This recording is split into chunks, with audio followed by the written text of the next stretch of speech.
Alright, we are coming up on 8 o'clock, so let's go ahead and get settled and get ready to get some reading in tonight, shall we?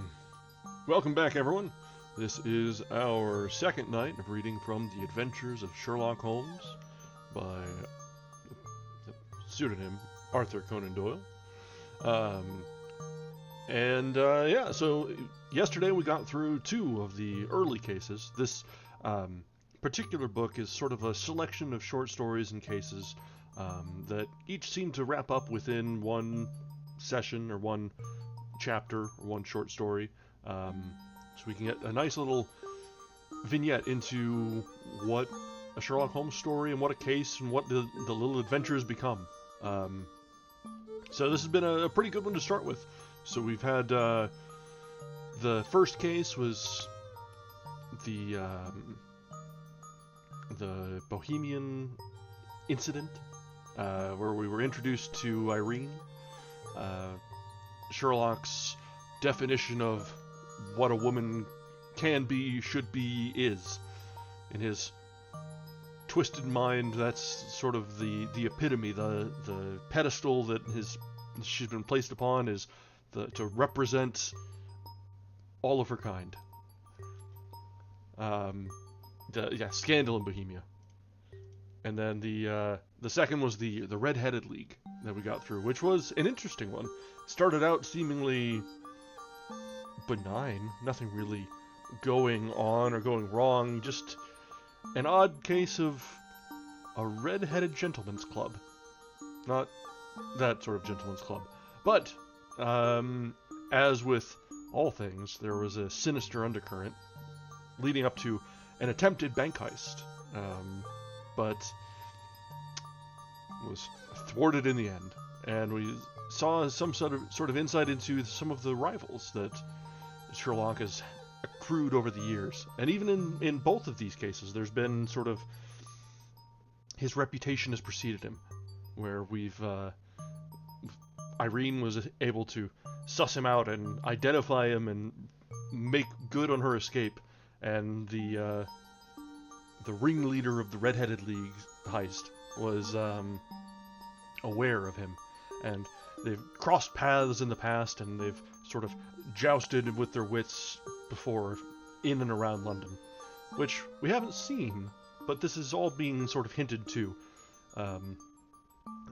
There are references and ideas that are planted throughout these short stories to point back to other large cases that have gone on and other goings on and happenings. So we're kind of dropping in the middle part of the career here of Sherlock Holmes and Watson and everyone that's in and around their environs. So it's sort of like when we were reading Lovecraft, where half of the references we don't quite know yet.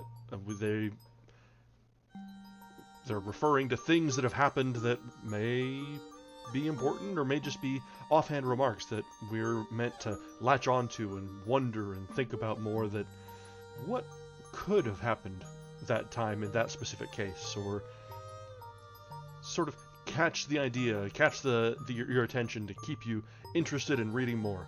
Which, I guess it works. We're here again for a second day, aren't we? So, that's enough sort of chatter before we get going, so let's go ahead and jump right into our third case, our first for tonight's reading, and that is a case of identity. "My dear fellow," said Sherlock Holmes, as we sat on either side of the fire in his lodgings at Baker Street, "life is infinitely stranger than anything which the mind of man could invent. We would not dare to conceive the things which are really mere commonplaces of existence. If we could fly out of that window hand in hand, hover over this great city, gently remove the roofs, and peep in at the queer things which are going on, the strange coincidences, the plannings, the cross purposes, the wonderful chains of events working through generations and leading to the most ultra results, it would make all fiction with its conventionalities and foreseen conclusions the most stale and unprofitable. And yet, I am not convinced of it," I answered. "The cases which come to light in the papers are, as a rule, bald enough and vulgar enough.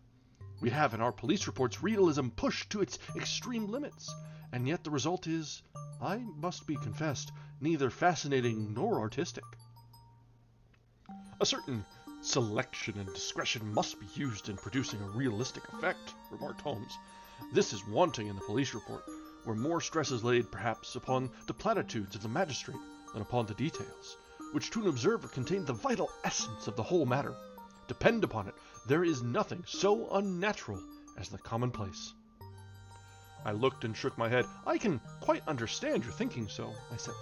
Of course, in your position of unofficial advisor and helper to everybody who is absolutely puzzled throughout 3 continents, you are brought in contact with all that is strange and bizarre.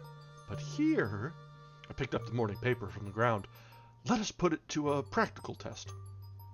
Here is the first heading upon which I come, a husband's cruelty to his wife. There is half a column of print, but I know without reading it that it is all perfectly familiar to me. There is, of course, the other woman, the drink, the push, the blow, the bruise, the sympathetic sister or landlady. The crudest of writers could invent nothing more crude. Indeed, your example is an unfortunate one for your argument, said Holmes, taking the paper and glancing his eye down it. This is the Dundas separation case, and, as it happens, I was engaged in clearing up some small points in connection with it. The husband was a teetotaler. There was no other woman, and the conduct complained of was that he had drifted into the habit of winding up every meal by taking out his false teeth and hurtling them at his wife, which, you will allow, is not an action likely to occur to the imagination of your average storyteller. Take a pinch of snuff, Doctor, and acknowledge that I have scored over you in your example. He held out his snuff-box of old gold, with a great amethyst in the center of the lid. Its splendor was in such contrast to his comely ways and simple life that I could not help commenting upon it. Ah, said he, I forgot that I had not seen you for some weeks. It is a little souvenir from the King of Bohemia, in return for my assistance in the case of the Irene Adler papers. And the ring? I asked, glancing at a remarkable brilliant which sparkled upon his finger. It was from the reigning family of Holland, though the manner in which I served them was of such delicacy that I cannot confide it even to you, who have been good enough to chronicle 1 or 2 of my little problems. And have you any on hand just now? I asked with interest. Some 10 or 12, but none which present any feature of interest. They are important, you understand, without being interesting. Indeed, I have found that it is usually in unimportant matters that there is a field for the observation, and for the quick analysis of cause and effect which gives the charm to an investigation. The larger crimes are apt to be the simpler, for the bigger the crime, the more obvious, as a rule, is the motive. In these cases, save for one rather intricate matter, which has been referred to me from Marseille, there is nothing which presents any features of interest. It is possible, however, that I may have something better before very many minutes are over, for this is one of my clients, or I am much mistaken. He had risen from his chair and was standing between the parted blinds, gazing down into the dull, neutral-tinted London street. Looking over his shoulder, I saw that on the pavement opposite there stood a large woman with a heavy fur boa round her neck, and a large curling red feather in a broad-brimmed hat which was tilted in a coquettish Duchess of Devonshire fashion over her ear. From under this great panoply she peeped up in a nervous, hesitating fashion at our windows, while her body oscillated backward and forward, and her fingers fidgeted with her glove buttons. Suddenly, with a plunge as of the swimmer who leaves the bank, she hurried across the road, and we heard the sharp clang of the bell. I have seen those symptoms before, said Holmes, throwing his cigarette into the fire. Oscillation upon the pavement always means an affaire de coeur. She would like advice, but is not sure that the matter is not too delicate for communication. And yet, even here we may discriminate. When a woman has been seriously wronged by a man, she no longer oscillates, and the usual symptom is a broken bell wire. Here we may take it that there is a love matter, but that the maiden is not so much angry as perplexed or grieved. But here she comes in person to resolve our doubts. As he spoke, there was a tap at the door, and the boy in buttons entered to announce Miss Mary Sutherland, while the lady herself loomed behind his small black figure like a full-sailed merchantman behind a tiny pilot boat. Sherlock Holmes welcomed her with the easy courtesy for which he was remarkable, and having closed the door and bowed her into an armchair, he looked her over in the minute and yet abstracted fashion which was peculiar to him. "Do you not find," he said, "that with your short sight it is a little trying to do so much typewriting?" "I did at first," she answered, "but now I know where the letters are without looking." Then, suddenly realizing the full purport of his words, she gave a violent start and looked up, with fear and astonishment upon her broad, good-humored face. "You've heard about me, Mr. Holmes," she cried. "Else how could you know all that?" "Never mind," said Holmes, laughing. "It is my business to know things. Perhaps I have trained myself to see what others overlook. If not, why should you come to consult me?" "I came to you, sir, because I heard of you from Mrs. Etheridge, whose husband you found so easy when the police and everyone had given him up for dead. Oh, Mr. Holmes, I wish you would do as much for me. I'm not rich, but still I have 100 a year in my own right, besides the little that I make by the machine, and I would give it all to know what has become of Mr. Hosmer Angel." "Why did you come away to consult me in such a hurry?" asked Sherlock Holmes, with his fingertips together and his eyes to the ceiling. Again a startled look came over the somewhat vacuous face of Miss Mary Sutherland. "Yes, I did bang out of the house," she said, "for it made me angry to see the easy way in which Mr. Windibank, that is, my father, took it all. He would not go to the police, and he would not go to you, and so, at last, as he would do nothing, and kept on saying that there was no harm done, it made me mad, and I just on with my things and came right away to you." "Your father," said Holmes. "Your stepfather, surely, since the name is different." "Yes, my stepfather. I call him father, though it sounds funny, too, for he is only 5 years and 2 months older than myself." "And your mother is alive?" "Oh, yes, mother is alive and well. I wasn't best pleased, Mr. Holmes, when she married again so soon after father's death, and a man who was nearly 15 years younger than herself. Father was a plumber in the Tottenham Court Road, and he left a tidy business behind him, which mother carried on with Mr. Hardy, the foreman. But when Mr. Windibank came, he made her sell the business, for he was very superior, being a traveller in wines. They got £4,700 for the goodwill and interest, which wasn't near as much as father could have got if he had been alive." I had expected to see Sherlock Holmes impatient under this rambling and inconsequential narrative, but on the contrary, he had listened with the greatest concentration of attention. "Your own little income," he asked, "does it come out of the business?" "Oh, no, sir. It is quite separate, and was left me by my Uncle Ned in Auckland. It is in New Zealand stock, paying 4.5%. £2,500 was the amount, but I can only touch the interest." "You interest me extremely," said Holmes, "and since you draw so large a sum as 100 a year, with what you earn into the bargain, you no doubt travel a little and indulge yourself in every way. I believe that a single lady can get on very nicely on an income of about £60.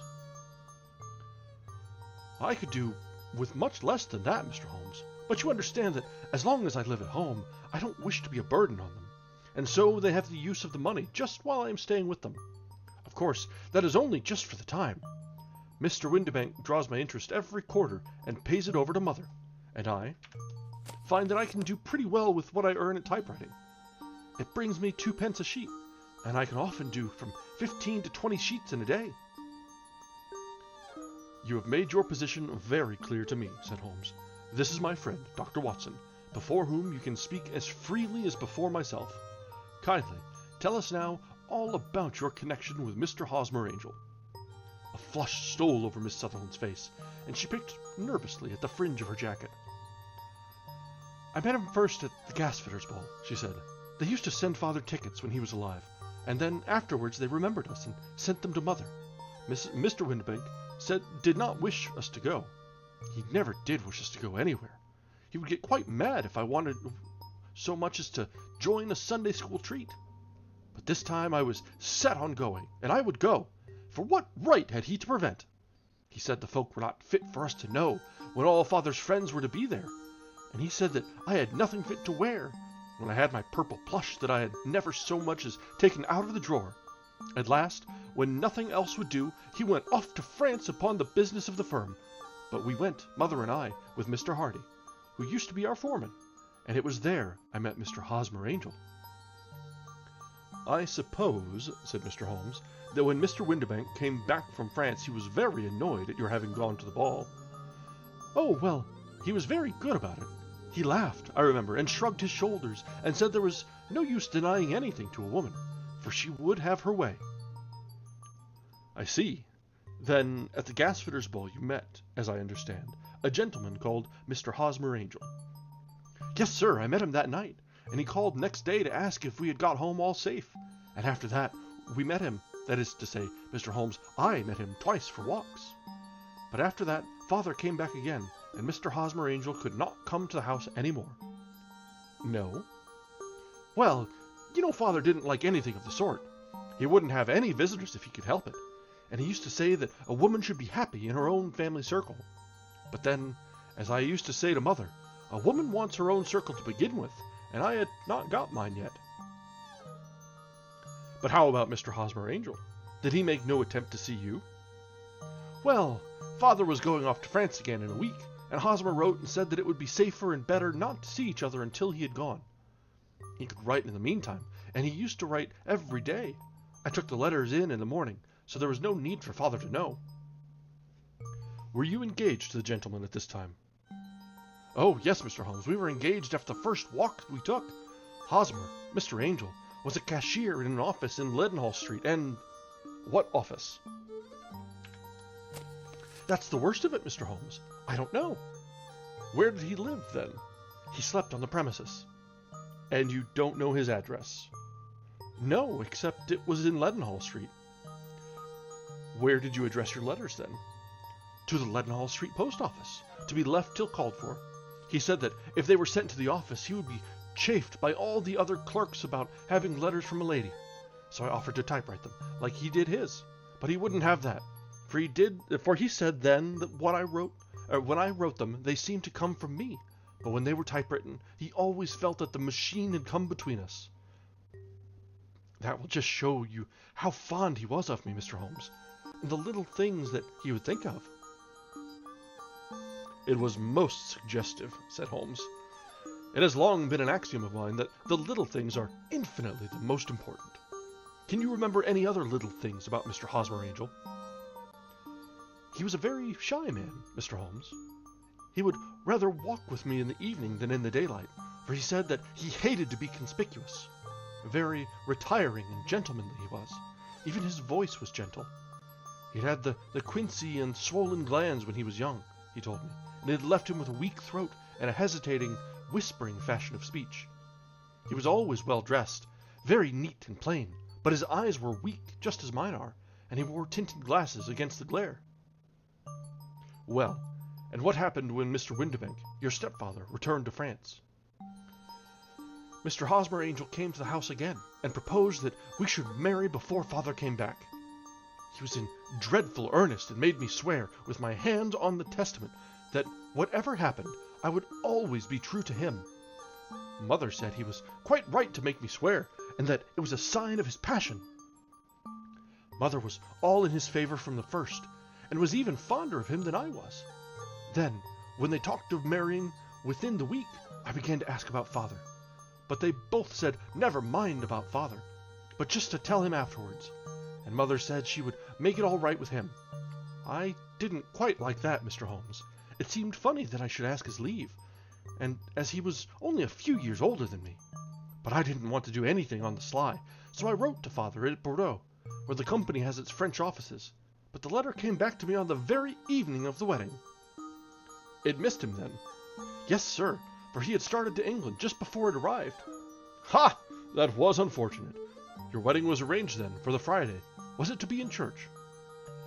Yes, sir, but very quietly. It was to be at St. Saviour's, near King's Cross, and we were to have breakfast afterwards at the St. Pancras Hotel. Hosmer came for us in a hansom, but as there were two of us, he put us both into it and stepped himself into a four-wheeler, which happened to be the only other cab in the street. We got to the church first, and when the four-wheeler drove up, we waited for him to step out, but he never did. And when the cabman got down from the box and looked, there was no one there. The cabman said that he could not imagine what had become of him, for he had seen him get in with his own eyes. That was last Friday, Mr. Holmes. Oop. A little bit of buffering. I think we're okay. And I have never seen or heard anything since then to throw away any light upon what became of him. It seems to me that you have been very shamefully treated, said Holmes. Oh, no, sir. He was too good and kind to leave me so. Why, all the morning he was saying to me that whatever happened, I was to be true, and that even if something quite unforeseen occurred to separate us, I was always to remember that I was pledged to him, and that he would claim his pledge sooner or later. It seemed strange talk for a wedding morning, but what was happening since gives a meaning to it. Most certainly it does. Your own opinion is, then, that some unforeseen catastrophe has occurred to him? Yes, sir. I believe that he foresaw some danger, or else he would not have talked so. And then I think that what he foresaw happened. But you have no notion as to what it could have been? None. One more question. How did your mother take the matter? She was angry, and said that I was never to speak of the matter again. And your father, did you tell him? Yes, and he seemed to think with me that something had happened, and that I should hear of Hosmer again. As he said, what interest could anyone have in bringing me to the doors of the church and then leaving me? Now, if he had borrowed my money, or if he had married me and got my money settled on him, there might be some reason. But Hosmer was very independent about money, and never would look at a shilling of mine. And yet, what could have happened? And why could he not write? Oh, it drives me half mad to think of it, and I can't sleep a wink at night. She pulled a little handkerchief out of her muff and began to sob heavily into it. I shall glance into the case for you, said Holmes, rising, and I have no doubt that we shall reach some definite result. Let the weight of the matter rest upon me now, and do not let your mind dwell upon it further. Above all, try to let Mr. Hosmer Angel vanish from your memory, as he has done from your life. Then you don't think I'll see him again? I fear not. Then what has happened to him? You will leave that question in my hands. I would like an accurate description of him, and any letters of his which you can spare. I advertised for him in last Saturday's Chronicle, said she. Here is the slip, and here are 4 letters from him. Thank you. And your address? Number 31 Lion Place, Camberwell. Mr. Angel's address you never had, I understand. Where is your father's place of business? He travels for Westhouse and Marbank, the great claret importers of Fenchurch Street. Thank you. You have made your statement very clearly.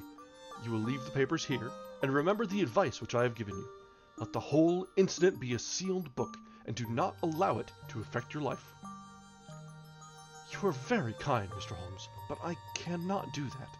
I shall be true to Hosmer. He shall find me ready when he comes back. For all the preposterous hat and the vacuous face, there was something noble in the simple face of our visitor, which compelled our respect. She laid her little bundle of papers upon the table and went her way, with a promise to come again whenever she might be summoned.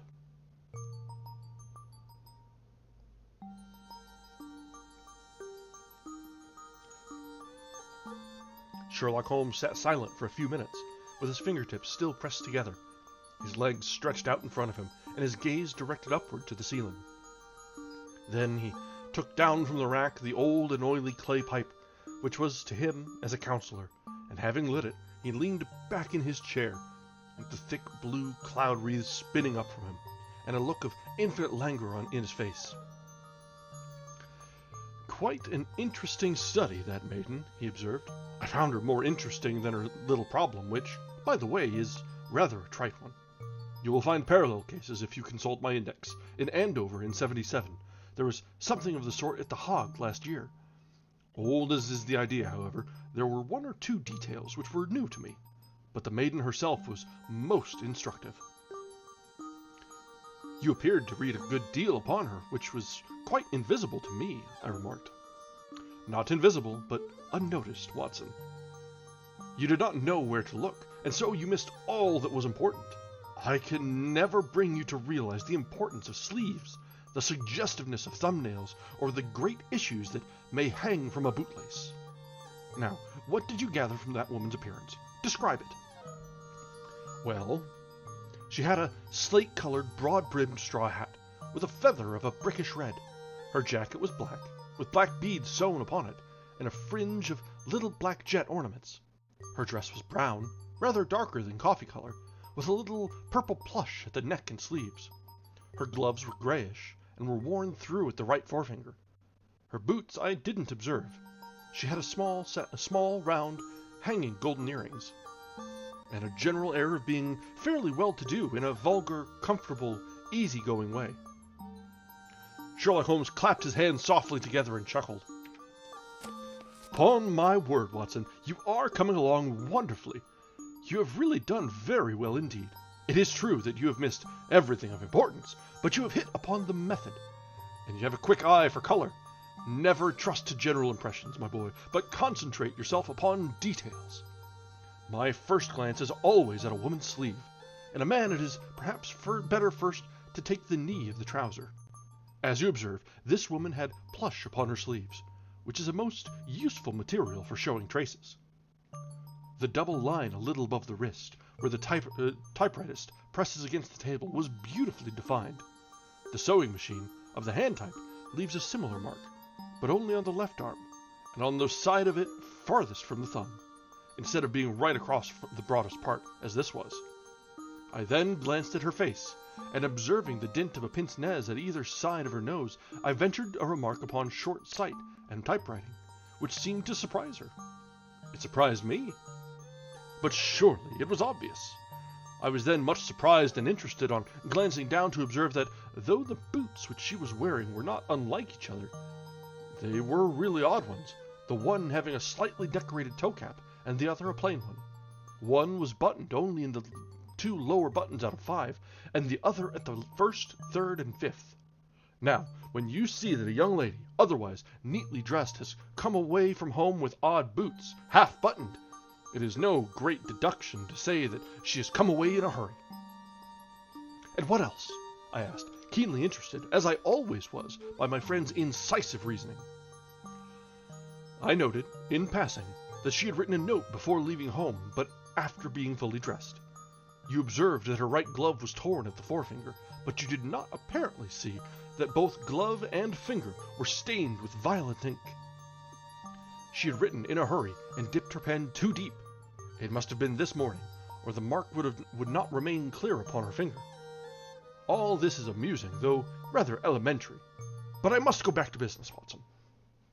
Would you mind reading me the advertised description of Mr. Hosmer Angel? I held the little printed slip to the light. Missing, it said. On the morning of the 14th, a gentleman named Hosmer Angel, about 5 foot 7 inches in height, strongly built, sallow complexion, black hair, a little bald in the center, bushy black side whiskers and mustache, tinted glasses, slight infirmity of speech, was dressed, when last seen, in black frock coat faced with silk, black waistcoat, gold Albert chain, and gray Harris tweed trousers, with brown gaiters over elastic-sided boots. Known to have been employed in an office in Leadenhall Street.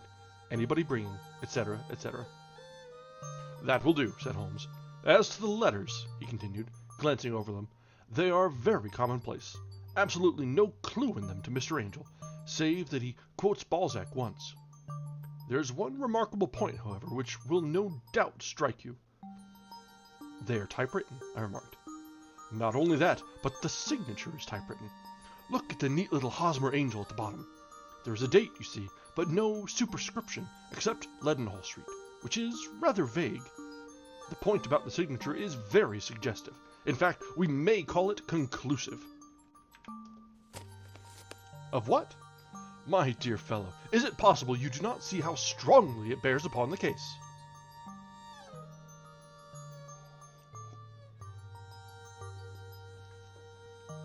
I cannot say that I do, unless it were that he wished to be able to deny his signature if an action for breach of promise were instituted. And no, that was not the point. However, I shall write 2 letters, which should settle the matter. One is to a firm in the city. The other is to the young lady's stepfather, Mr. Windibank, asking him whether he can meet us here at 6 o'clock tomorrow morning. It is just as well that we should do business with the male relatives. And now, Doctor, we can do nothing until the relatives to those the answers to those letters come, and so we may put our little problem upon the shelf for the interim. I had had so many reasons to believe in my friend's subtle powers of reasoning and extraordinary energy in action, that I felt that he must have some solid grounds for the assured and easy demeanor with which he treated the singular mystery which he had been called upon to fathom. Once only had I known him to fail, in the case of the King of Bohemia and of the Irene Adler photograph, but when I looked back to the weird business of the sign of 4, and the extraordinary circumstances connected with the study in scarlet, I felt that it would be a strange tangle indeed, which he could not unravel. I left him then, still puffing at his black clay pipe, with the conviction that when I came again on the next evening, I would find that he had held in his hands all the clues which would lead up to the identity of the disappearing bridegroom of Miss Mary Sutherland.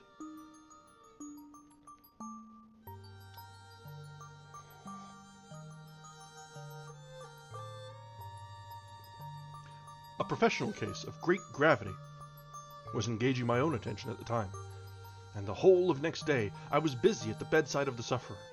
It was not until close upon 6 o'clock that I found myself free and was able to spring into a hansom and drive to Baker Street, half afraid that I might be too late to assist at the denouement of the little mystery.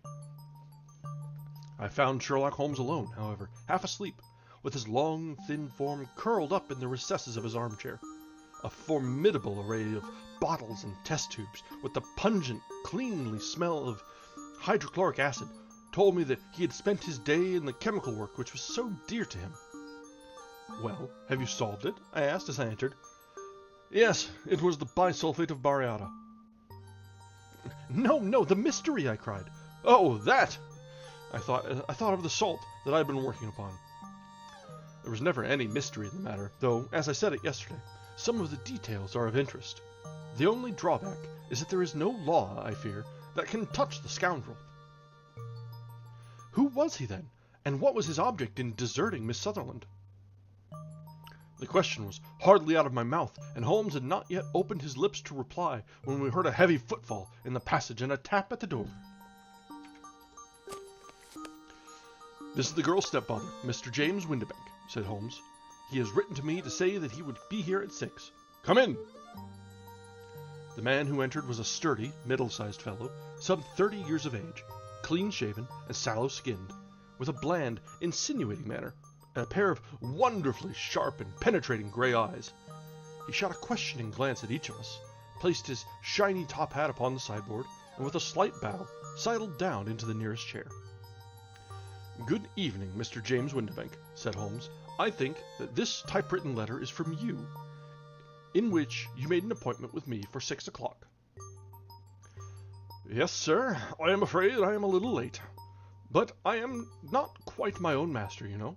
I am sorry that Miss Sutherland has troubled you about this little matter, for I think it is far better not to wash linen of the sort in public.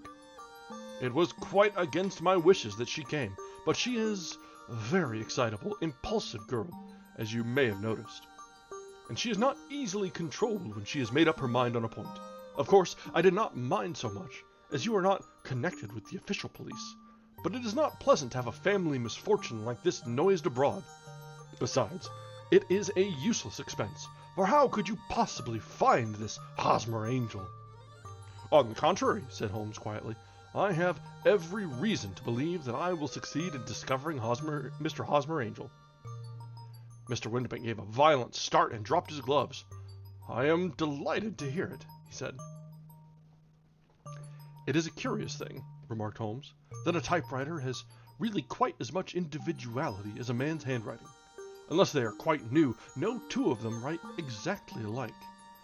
Some letters get more worn than others, and some wear only on one side. Now, You remark in this note of yours, Mr. Windibank, that in every case there is some little slurring over of the E, and a slight defect in the tail of the R. There are 14 other characteristics, but those are the more obvious. We do all our correspondence with this machine at the office, and no doubt it is a little worn, our visitor answered, glancing keenly at Holmes with his bright little eyes. And now I will show you what is really a very interesting study, Mr. Windibank, Holmes continued. I think of writing another little monograph some of these days on the typewriter and its relation to crime. It is a subject to which I have devoted some little attention. I have here 4 letters which purport to come from the missing man. They are all typewritten. In each case, not only are the E's slurred and the R's tailless, but you will observe, if you care to use my magnifying lens, that the 14 other characteristics to which I have alluded are there as well. Mr. Windibank sprang out of his chair and picked up his hat. I cannot waste time over this sort of fantastic talk, Mr. Holmes, he said. If you can catch the man, catch him, and let me know when you have done it. Certainly, said Holmes, stepping over and turning the key in the door. I let you know, then, that I have caught him. What? Where? Shouted Mr. Windibank, turning white to his lips and glancing about him like a rat in a trap. Oh, it won't do. It won't, said Holmes suavely. There is no possible getting out of it, Mr. Windibank. It is quite too transparent, and it was a very bad compliment when you said that it was impossible for me to solve so simple a question. That's right. Sit down and let us talk it over. Our visitor collapsed into a chair, with a ghostly face and a glitter of moisture on his brow. It's not actionable, he stammered. I am very much afraid that it is not. But between ourselves, Windibank, it was as cruel and selfish and heartless a trick in a petty way as ever came before me. Now, let me just run over the course of events, and you will contradict me if I go wrong. The man huddled up in his chair, with his head sunk upon his breast, like one who is utterly crushed. Holmes stuck his feet up on the corner of the mantelpiece and, leaning back with his hands in his pockets, began talking, rather to himself, as it seemed, than to us.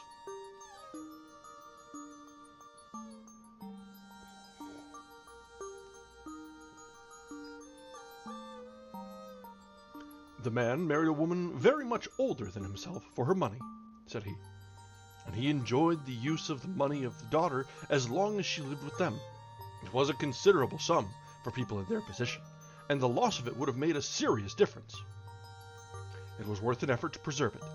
The daughter was of a good, amiable disposition, but affectionate and warm-hearted in her ways, so that it was evident that with her fair personal advantages and her little income, she would not be allowed to remain single long.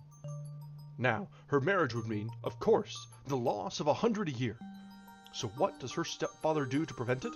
He takes the obvious course of keeping her at home and forbidding her to seek the company of people of her own age. But soon he found that that would not answer forever. She was become restive, insisted upon her rights, and finally announced her positive intention of going to a certain ball.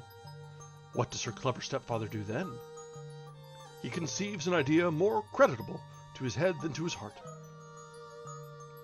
With the contrivance and assistance of his wife, he disguised himself, covered those keen eyes with tinted glasses, masked the face with a mustache and a pair of bushy whiskers, sunk that clear voice into an insinuating whisper, and doubly secure on account of the girl's short sight, he appears as Mr. Hosmer Angel, and keeps off other lovers by making love himself.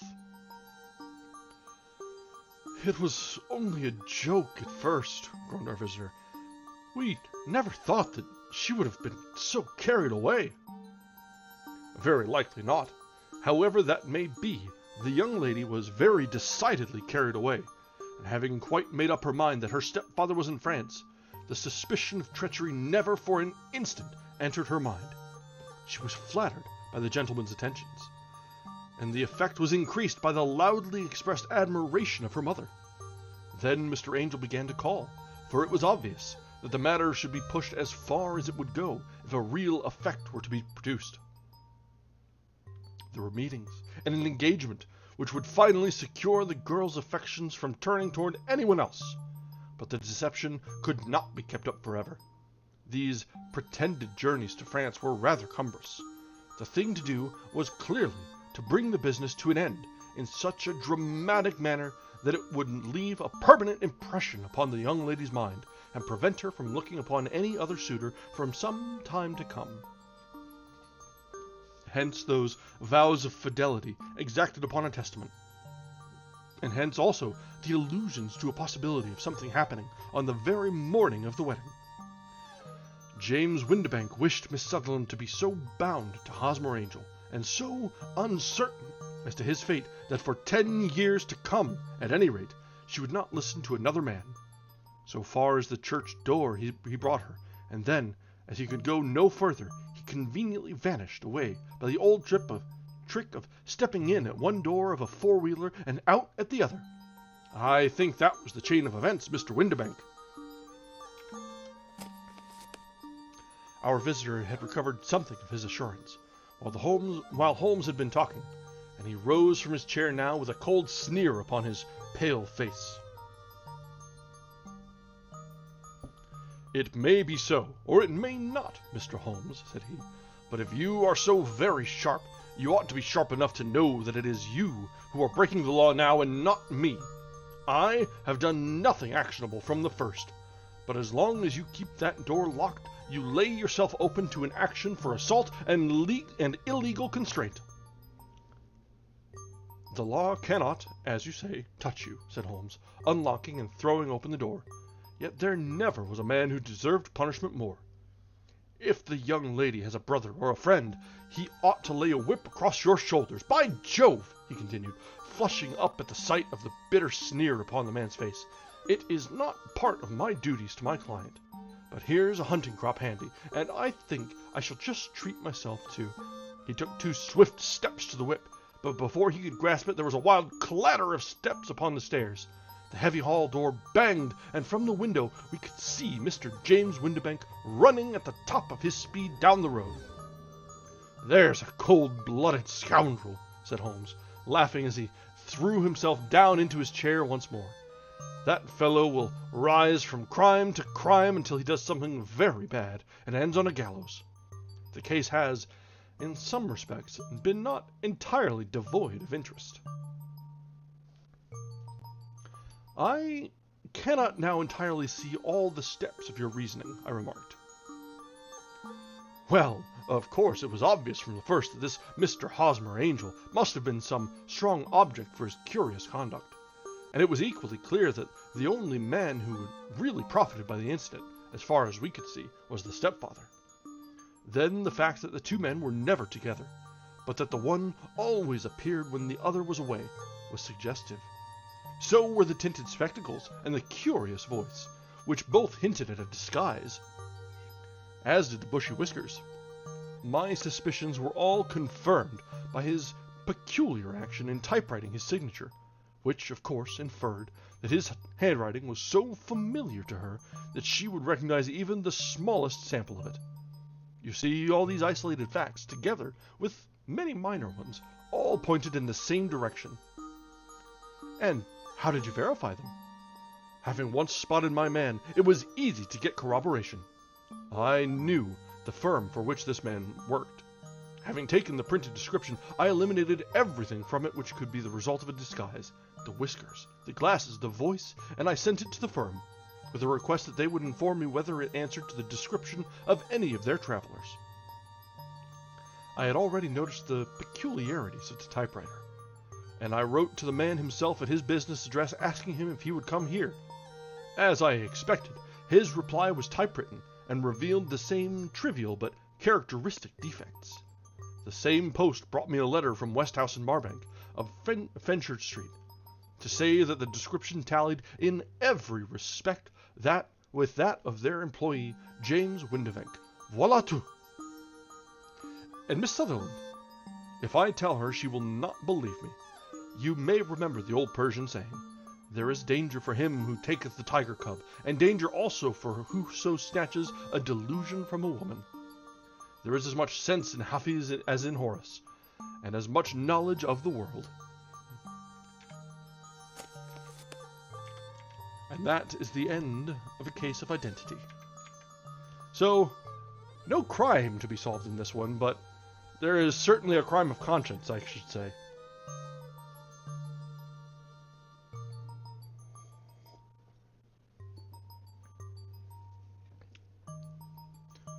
Just a second, it's kind of toasty in here. I gotta find my phone and turn up the AC. I do not know what's coming on, but it is just a little bit warm for a May evening.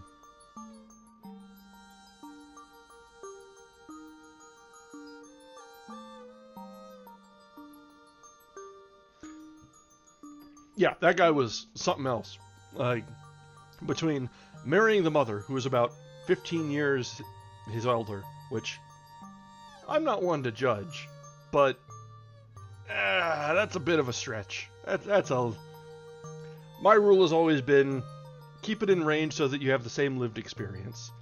When you're chasing after someone who is completely from a different world, a mother who has raised an adult daughter, for example, is that's a little much. That's a little outside of my range there. Yeah, the days have been relatively cool, but it's just warm in my office right now. I don't know what it is, whether it's starting to heat up or if it's just that between the computer running and maybe I'm in a fit of pique at reading this last one. There's something about where when there's an actual crime, you can be like, okay, yeah, that's just the way it goes. They're bad people doing bad things, and they'll either find justice or not. In this case, there's no crime, but man, that guy is something else. And knowing that there's no justice to be had, just him being cowed off for the moment, that's... See, I understand. Yes, we're old enough to have adult children now. But it's a matter of perspective. Like, I wouldn't go after someone who was too young to have grown children at this point. They wouldn't have the same sort of lived experience. At this point, if for my frame of reference is, if you're not old enough to have remembered 9/11 as it happened, you're too young for me.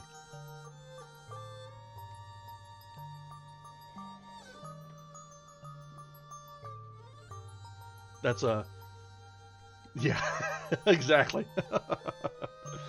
That's just an arbitrary benchmark at that point, but that's kind of a firm line. I won't cross that line. That is for sure. Alright, so our next one is looking to be a little bit longer. This one was... Well, I wasn't quite that far along. I think I was in middle school still, so it's still coming along. Not quite as old as I make myself out to be, but it's not too far off. Just a few years off of being an adult. So I guess we're not too far apart. But yeah, it's probably about that range. So in the vicinity. At that point, it's all margin of error, right? But yeah, so it's we tend to just jade ourselves and feel older and older as you keep on talking, right? All right. So our next one is a little bit longer. The last was only about 13 pages. This next one is coming up on about 18. So let's go ahead and take our break now. I will top up... Oh, lordy, the knees and back do not help at all. I agree with you there. Let's take our break now. I will top up my glass and stretch the legs a little bit. We'll be back, and then we should run through the next case. That'll probably bring us to the end of the evening. So let's take a few minutes, and we will be back in just a little while. Thanks, guys.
we are back. Let's go ahead and switch back here. Okay. So, we have another case before us now. So we return with Case 4, Chapter 4 of The Adventures of Sherlock Holmes, The Boscombe Valley Mystery. We were seated at breakfast one morning, my wife and I, when the maid brought in a telegram. It was from Sherlock Holmes and ran in this way. Have you a couple of days to spare? Have just been wired from the east of England in connection with Boscombe Valley tragedy. Shall be glad if you will come with me. Air and scenery perfect. Leave Paddington by 11:15. What do you say, dear? Said my wife, looking across at me. Will you go? I really don't know what to say. I have a fairly long list at present. Oh, Mr. Hansworth would do your work for you. You've been looking a little pale lately. I think that the change would do you good. And you are always so interested in Mr. Sherlock Holmes' cases. I should be ungrateful if I were not, seeing what I gained through one of them, I answered. But if I am to go, I must pack at once, for I have only half an hour. My experience of camp life in Afghanistan had at least had the effect of making me a prompt and ready traveler. My wants were few and simple, so that in less than the time stated, I was in a cab with my valise, rattling away to Paddington Station. Sherlock Holmes was pacing up and down the platform, his tall, gaunt figure made even gaunter and taller by his long gray traveling cloak and close-fitting cloth cap. It is really good of you to come, Watson, said he. It makes a considerable difference to me, having someone with me on whom I can thoroughly rely. Local aid is always either worthless or else biased. If you will keep the two corner seats, I shall get the tickets. We had the carriage to ourselves, save for an immense litter of papers which Holmes had brought with him. Among these he rummaged and read, with intervals of note-taking and of meditation, until we were past reading. Then he suddenly rolled them all into a gigantic ball and tossed them up onto the rack. Have you heard anything of the case? He asked. Not a word. I have not seen a paper for some days.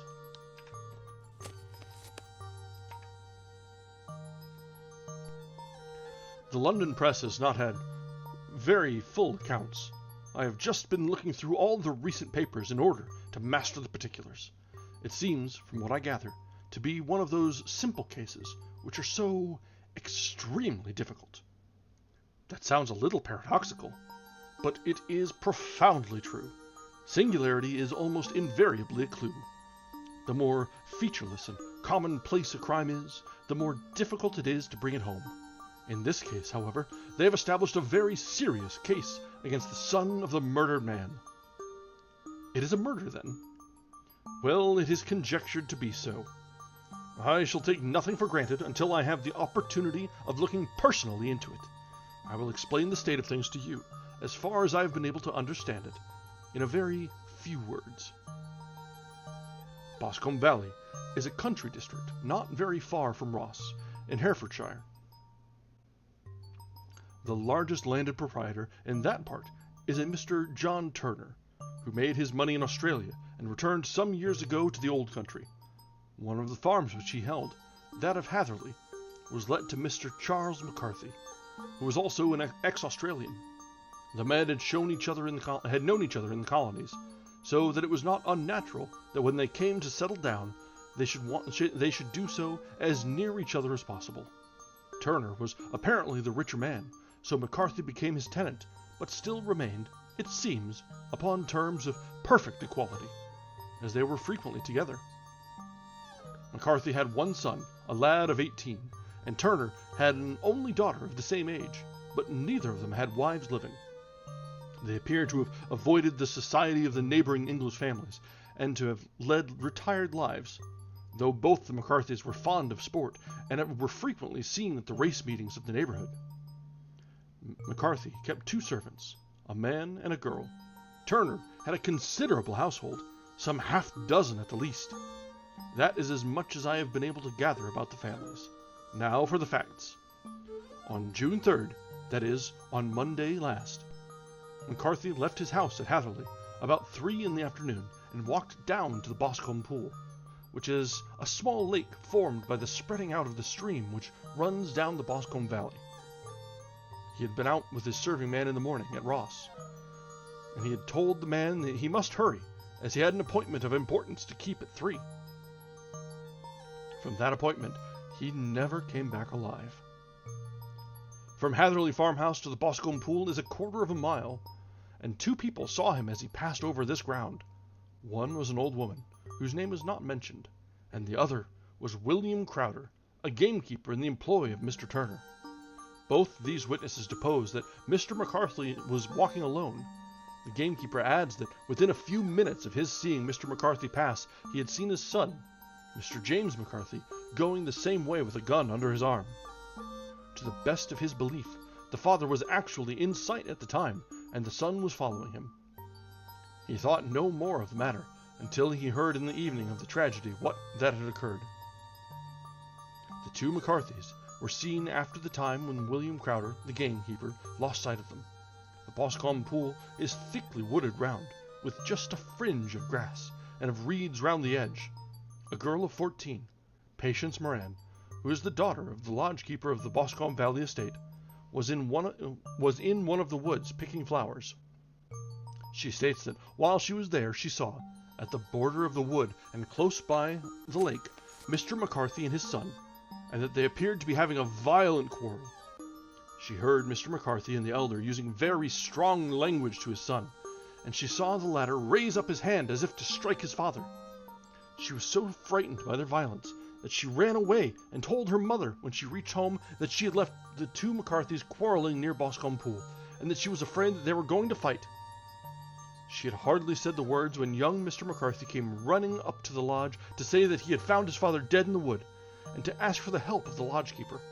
He was much excited, without either his gun or his hat, and his right hand and sleeve were observed to be stained with fresh blood. On following him, they found the dead body stretched out upon the grass beside the pool. The head had been beaten in by repeated blows of some heavy and blunt weapon. The injuries were such as might very well have been inflicted by the butt end of his son's gun, which was found lying on the grass within a few paces of the body. Under these circumstances, the young man was instantly arrested, and a verdict of willful murder having been returned to the inquest on Tuesday, he was on Wednesday brought before the magistrates at Ross, who have referred the case to the next assizes. Those are the main facts of the case, as they come out before the coroner and the police court. I could hardly imagine a more damning case, I remarked. If ever circumstantial evidence pointed to a criminal, it does so here. Circumstantial evidence is a very tricky thing, answered Holmes thoughtfully. It may seem to point very straight to one thing, but if you shift your own point of view a little, you may find it pointing in an equally uncompromising manner to something entirely different. It must be confessed, however, that the case looks exceedingly grave against the young man, and it is very possible that he is indeed the culprit. There are several people in the household, however, and among them Miss Turner, the daughter of the neighboring landowner, who believe in his innocence, and who have retained Lestrade, whom you may recollect in connection with the study in scarlet, to work out the case in his interest. Lestrade, being rather puzzled, has referred the case to me, and hence it is that 2 middle-aged gentlemen are flying westward at 50 miles an hour instead of quietly digesting their breakfasts at home. I am afraid, said I, that the facts are so obvious that you will find little credit to be gained out of this case. There is nothing more deceptive than an obvious fact, he answered, laughing. Besides, we may chance to hit upon some other obvious facts, which may have been by no means obvious to Mr. Lestrade. You know me too well to think that I am boasting when I say that I shall either confirm or destroy his theory by means which he is quite incapable of employing, or even of understanding. To take the first example to hand, I very clearly perceive that in your bedroom the window is set upon the right-hand side, and yet I question whether Mr. Lestrade would have noted even so self-evident a thing as that. How on earth Oh, my dear fellow, I know you well. I know the military neatness which characterizes you. You shave every morning, and in this season you shave by the sunlight. But since your shaving is less and less complete as we get farther back on the left side, until it becomes positively slovenly as we get round the angle of the jaw, it is surely very clear that that side is less illuminated than the other. I could not imagine a man of your habits looking at himself in an equal light and being satisfied with such a result. I only quote this as a trivial example of observation and inference. Therein lies my métier. It is just possible that it may be of some service in the investigation which lies before us. There are one or two minor points which were brought out in the inquest, which are worth considering. What are they? It appears that his arrest did not take place at once, but after the return to Hatherley Farm, on the Inspector of Constabulary informing him that he was a prisoner. He remarked that he was not surprised to hear it, and that it was no more than his deserts. This observation of his had the natural effect of removing any traces of doubt which might have remained in the minds of the coroner's jury. "It was a confession," I ejaculated. "No, for it was followed by a protestation of innocence." Coming on the top of such a damning series of events, it was at least a most suspicious remark. "On the contrary," said Holmes, "it is the brightest rift which I can at present see in the clouds. However innocent he might be, he could not be such an absolute imbecile as not to see that the circumstances were very black against him. Had he appeared surprised at his own arrest, or feigned indignation at it, I should have looked upon it as highly suspicious, because no surprise or anger would not be natural under the circumstances, and yet might appear to be the best policy to a scheming man. His frank acceptance of the situation marks him as either an innocent man, or else a man of considerable self-restraint and firmness. As to his remark about his deserts, it was only not unnatural if you consider that he stood beside the dead body of his father, and that there is no doubt that he had that very day so far forgotten his filial duty as to bandy words with him, and even, according to the little girl whose evidence is so important, to raise his hand as if to strike him. The self-reproach and contrition which are displayed in his remark appear to me to be the signs of a healthy mind rather than of a guilty one." I shook my head. "Many men have been hanged on far slighter evidence," I remarked. "So they have, and many men have been wrongfully hanged." "What is the young man's own account of the matter?" "It is, I am afraid, not very encouraging to his supporters, though there are one or two points in it which are suggestive. You will find it here, and may read it for yourself."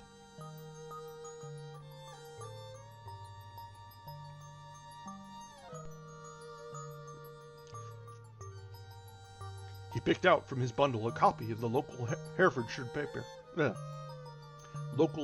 paper, and having turned down the sheet, he pointed out the paragraph in which the unfortunate young man had given his own statement of what had occurred. I settled myself down in the corner of the carriage and read it very carefully. It ran in this way: "Mr. James McCarthy, the only son of the deceased, was then called and gave evidence as followed. I have been away from home for 3 days at Bristol, and had only just returned upon the morning of last Monday, the 3rd.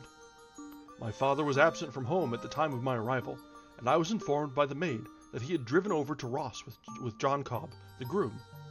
Shortly after my return, I heard the wheels of his trap in the yard, and looking out of my window, I saw him get out and walk rapidly out of the yard, though I was not aware in which direction he was going. I then took my gun and strolled out in the direction of the Boscombe Pool, with the intention of visiting the rabbit warren, which is upon the other side. On my way, I saw William Crowder, the gamekeeper, as he had stated in his evidence, but he is mistaken in thinking that I was following my father. I had no idea that he was in front of me. When about 100 yards from the pool, I heard a cry of "Cooey!" which was a usual sign between my father and myself. I then hurried forward and found him standing by the pool. He appeared to be much surprised at seeing me, and asked me rather roughly what I was doing there. A conversation ensued which led to high words and almost to blows, for my father was a man of very violent temper. Seeing that his passion was becoming ungovernable, I left him and returned towards Hatherley Farm. I had not gone more than 150 yards, however, when I heard a hideous outcry behind me, which caused me to run back again. I found my father expiring upon the ground, with his head terribly injured. I dropped my gun and held him in my arms, but he almost instantly expired. I knelt beside him for some minutes, and then made my way to Mr. Turner's lodgekeeper, his house being the nearest, to ask for assistance. I saw no one near my father when I returned, and I have no idea how he came by his injuries. He was not a popular man, being somewhat cold and forbidding in his manners, but he had, as far as I know, no active enemies. I know nothing further of the matter. The coroner: Did your father make any statement to you before he died? Witness: He mumbled a few words, but I could only catch some allusion to a rat. The coroner: What did you understand by that? Witness: It conveyed no meaning to me. I thought he was delirious. The coroner: What was the point upon which you and your father had this final quarrel? Witness: I should prefer not to answer. The coroner: I am afraid that I must press it. Witness: It is really impossible for me to tell you. I can assure you that it has nothing to do with the sad tragedy which followed. Coroner: That is for the court to decide. I need not point out to you that your refusal to answer will prejudice your case considerably in any future proceedings which may arise. Witness: I must still refuse. The coroner: I understand that the cry of cooee was a common signal between you and your father. Witness: It was. The coroner: How was it then that he uttered it before he saw you, and before he even knew that you had returned from Bristol? The witness, with considerable confusion: I do not know. A juryman: Did you see nothing which aroused your suspicions when you returned on hearing the cry and found your father fatally injured? Witness: Nothing definite. The coroner: What do you mean? Witness: I was so disturbed and excited as I rushed out into the open that I could think of nothing except of my father. Yet I had a vague impression that as I ran forward, something lay upon the ground to the left of me. It seemed to me to be something gray in color, a coat of some sort, or a plaid perhaps. When I rose from my father, I looked round for it, but it was gone. Do you mean that it disappeared before you went for help? Yes, it was gone. You cannot say what it was? No, I have had a feeling something was there. How far from the body? 12 yards or so. And how far from the edge of the wood? About the same. Then, if it was removed, it was while you were within 12 yards of it. Yes, but with my back towards it. This concluded the examination of the witness.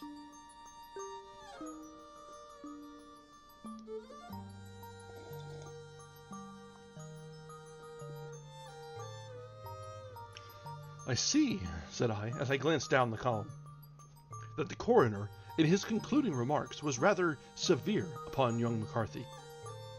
He calls attention, and with reason, to the discrepancy about his father having signaled to him before seeing him, also to his refusal to give details of his conversation with his father, and his singular account of his father's dying words. They are all, as he remarks, very much against the son.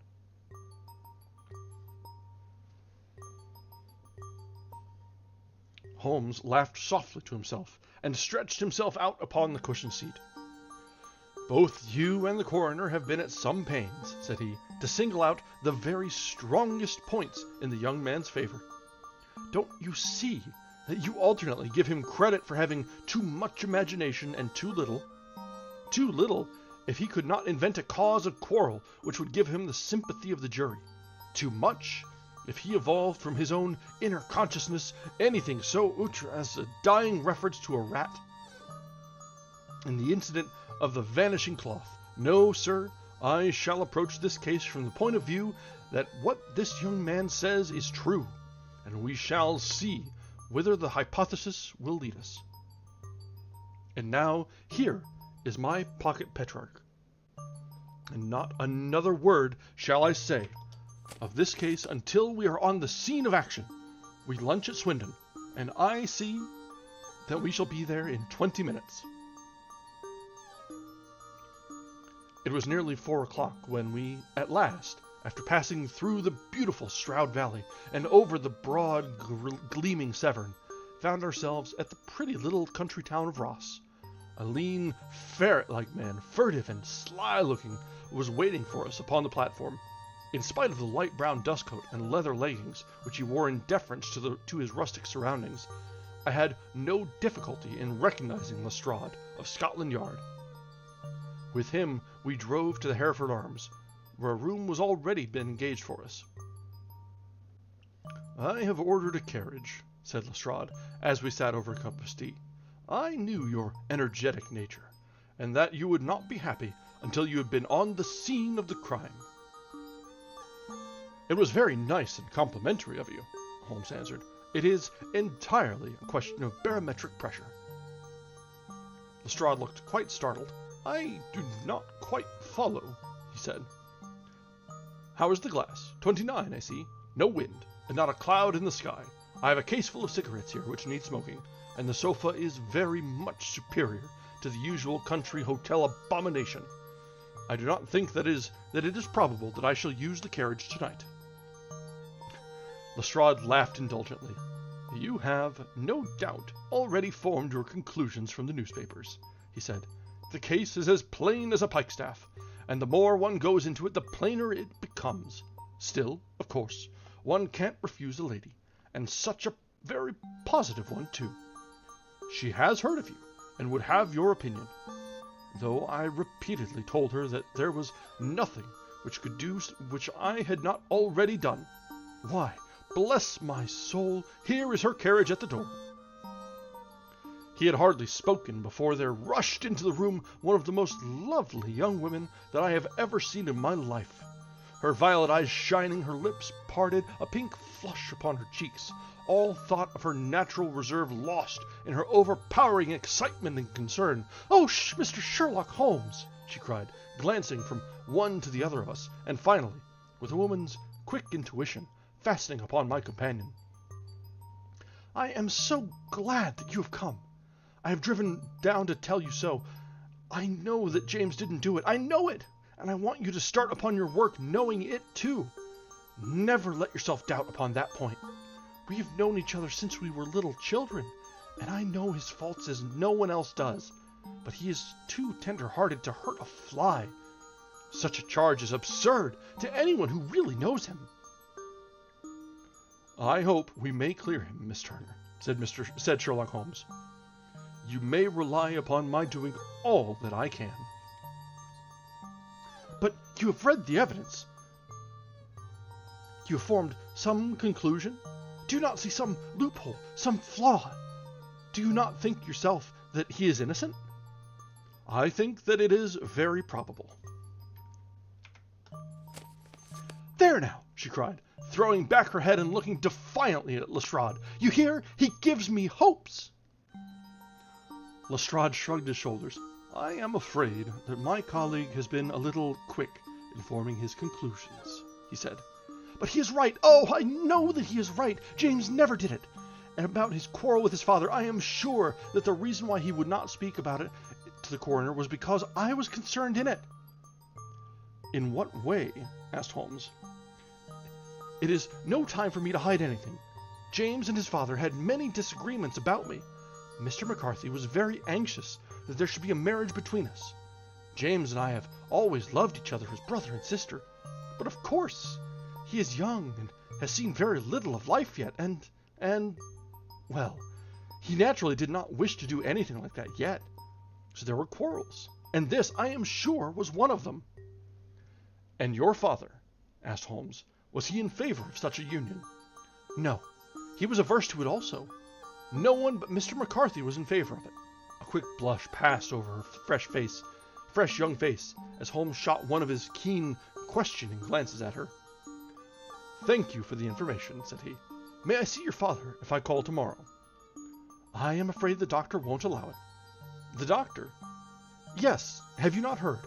poor father has never been strong for years back, but this has broken him down completely. He has taken to his bed, and Dr. Willows says that he is a wreck and that his nervous system is shattered. Mr. McCarthy was the only man alive who had known Dad in his old days in Victoria. Ha!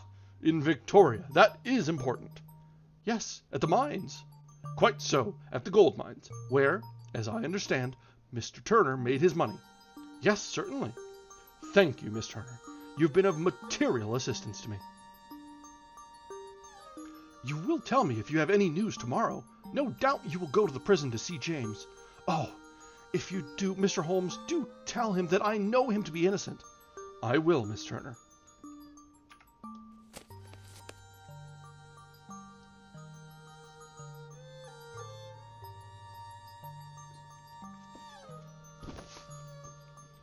I must go home now. I must go home now, for Dad is very ill, and he misses me so if I leave him. Goodbye, and God help you in your undertaking.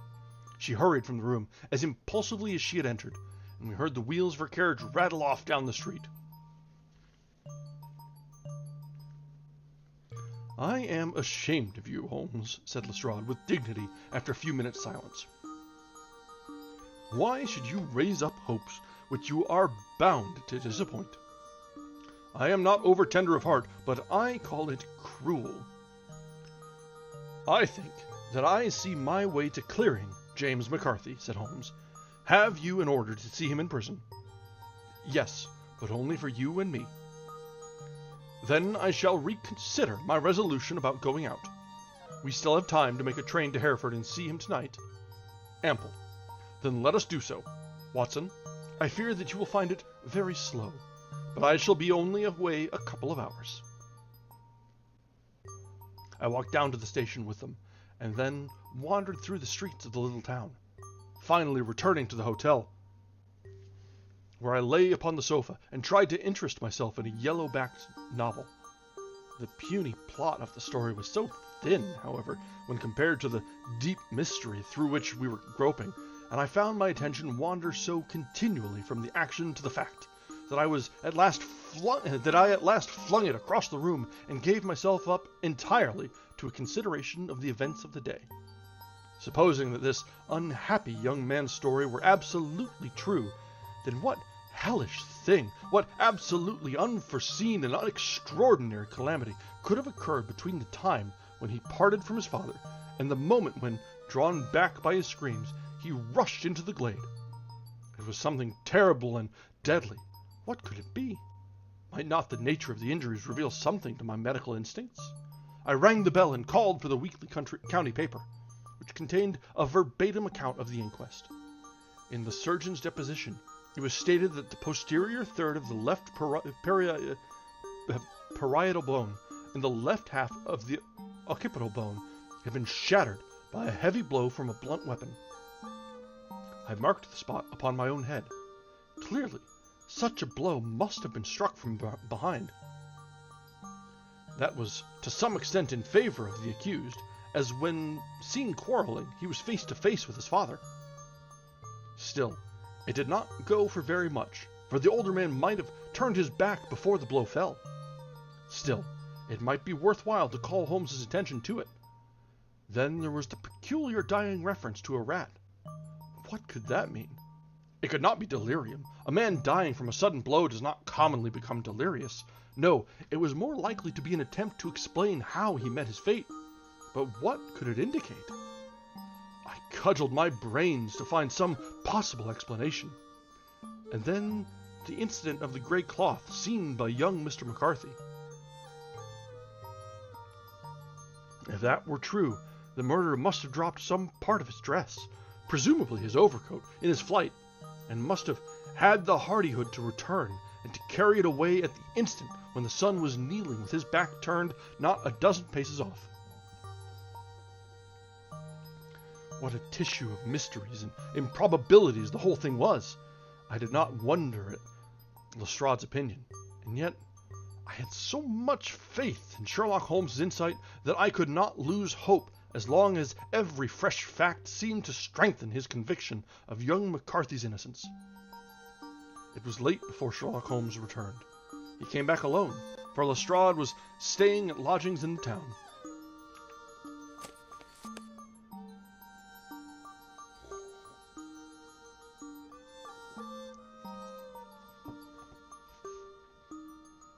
The glass still keeps very high, he remarked as he sat down. It is of importance that it should not rain before we are able to go over the ground.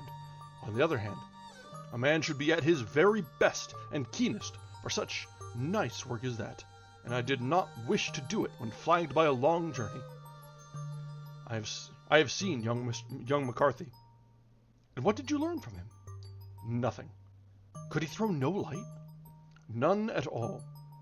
I was inclined to think at one time that he knew who had done it and was screening him or her, but I am convinced now he is as puzzled as everyone else. He is not a very quick-witted young youth, though comely to look at, and, I should think, sound at heart. I cannot admire his taste, I remarked, if it is indeed a fact that he was averse to a marriage with so charming a young lady as this Miss Turner. Ah, thereby hangs a rather painful tale. This fellow is madly, insanely in love with her, but some 2 years ago, when he was only a lad, and before he really knew her, for she had been away 5 years at a boarding school, what does the idiot do but get into the clutches of a barmaid in Bristol and marry her at a registry office? No one knows a word of the matter, but you can imagine how maddening it must be to him to be upbraided for not doing what he would give his very eyes to do, but what he knows to be absolutely impossible. It was sheer frenzy of this sort which made him throw his hands up into the air when his father, at their last interview, was goading him on to propose to Miss Turner. On the other hand, he had no means of supporting himself, and his father, who was by all accounts a very hard man, would have thrown him over utterly had he known the truth. It was this barmaid wife that he had spent the last 3 days in Bristol, and his father did not know where he was. Mark that point, it is of importance. Good has come out of evil, however, for the barmaid, finding from the papers that he is in serious trouble and likely to be hanged, has thrown him over utterly, and has written to him to say that she has a husband already in the Bermuda dockyard, so that there is really no tie between them. I think that bit of news has consoled young McCarthy for all that he has suffered. But if he is innocent, who has done it? Ah, who? I would call your attention very particularly to 2 points. One is that the murdered man had an appointment with someone at the pool, and that the someone could not have been his son, for his son was away, and he did not know when he would return. The second is that the murdered man was heard to cry "Cooey" before he knew that his son had returned. Those are the crucial points upon which the case depends. And now let us talk about George Meredith, if you please, and we shall leave all minor matters until tomorrow. There was no rain, as Holmes had foretold, and the morning broke bright and cloudless. At 9 o'clock, Lestrade called for us with the carriage, and we set off for Hatherley Farm and the Boscombe Pool. There is serious news this morning, Lestrade observed. It is said that Mr. Turner of the Hall is so ill that his life is despaired of. An elderly man, I presume, said Holmes. About 60, but his constitution has been shattered by his life abroad, and he has been failing health for some time. This business has had a very bad effect upon him. He was an old friend of McCarthy's, and, I may add, a great benefactor to him, for I have learned that he gave him Hatherley Farm rent-free. Indeed, that is interesting, said Holmes. Oh yes, in 100 other ways he has helped him. Everybody about here speaks of his kindness to him. Really, does it not strike you as a little singular that this McCarthy, who appears to have had little of his own, and to have been under such obligations to Turner, should still talk of marrying his son to Turner's daughter, who is, presumably, heiress to the estate, that in such a very cocksure manner, as if it were merely a case of a proposal, and all else would follow. It is the more strange, since we know that Turner himself was averse to the idea. The daughter told us as much. Do you not deduce something from that?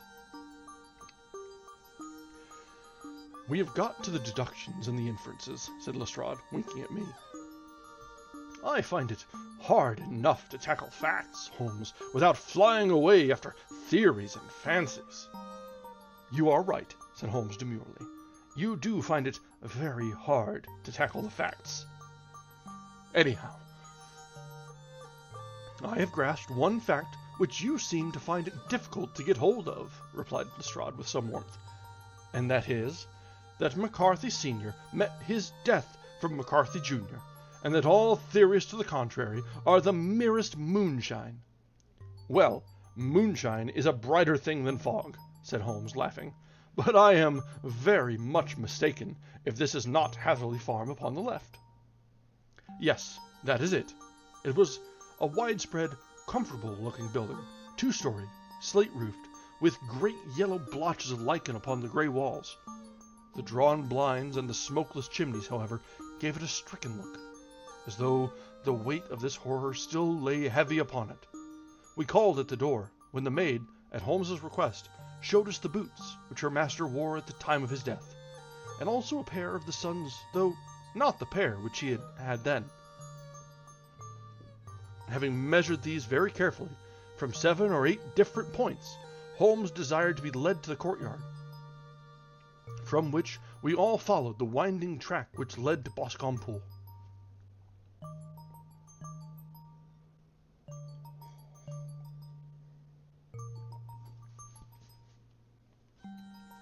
Sherlock Holmes was transformed when he was hot upon such a scent as this.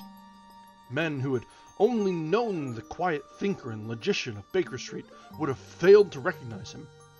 His face flushed and darkened, his brows were drawn into 2 hard, black lines, while his eyes shone out from beneath them with a steely glitter. His face was bent downward, his shoulders bowed, his lips compressed, and his veins stood out like whipcord in his long, sinewy neck. His nostrils seemed to dilate with a purely animal lust for the chase, and his mind was so absolutely concentrated upon the matter before him that a question or a remark fell unheeded upon his ears, or, at the most, only provoked a quick, impatient snarl in reply. Swiftly and silently he made his way along the track, which ran through the meadows, and so by way of the woods to the Boscombe Pool. It was damp, marshy ground, as is all that district, and there were marks of many feet, both upon the path and amid the short grass which bounded it on either side. Sometimes Holmes would hurry on, sometimes stop dead, and once he made quite a little detour into the meadow.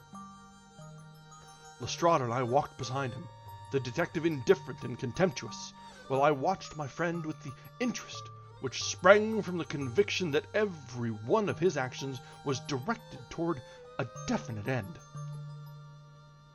The Boscombe Pool, which is a little re-girt sheet of water some 50 yards across, is situated at the boundary between the Hatherley Farm and the private park of the wealthy Mr. Turner.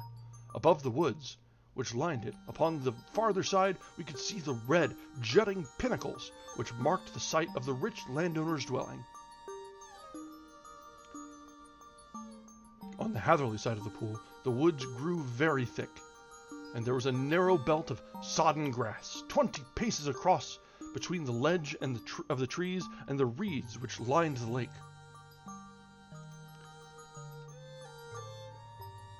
Lestrade showed us the exact spot at which the body had been found, and, indeed, so moist was the ground that I could plainly see the traces which had been left by the fall of the stricken man.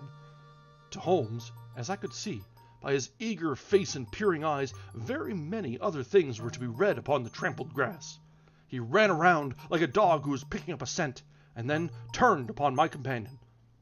"What did you go into the pool for?" he asked. "I fished about with a rake. I thought there might be some weapon or other trace.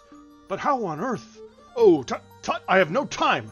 That left foot of yours, with its inward twist, is all over the place. A mole could trace it, and there it vanishes among the reeds. Oh, how simple it would have been had I been here before they came like a herd of buffalo and wallowed all over it.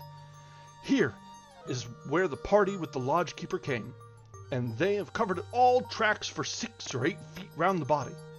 But here are 3 separate tracks of the same feet. He drew out a lens and lay down upon his waterproof to have a better view, talking all the time rather to himself than to us. These are young McCarthy's feet. Twice he was walking, and once he ran swiftly, so that the soles are deeply marked and the heels hardly visible. That bears out his story. He ran when he saw his father on the ground. Then here are the father's feet, as he paced up and down. What is this, then? It is the butt end of the gun, as the son stood listening. And this, ha-ha! What have we here? Tiptoes!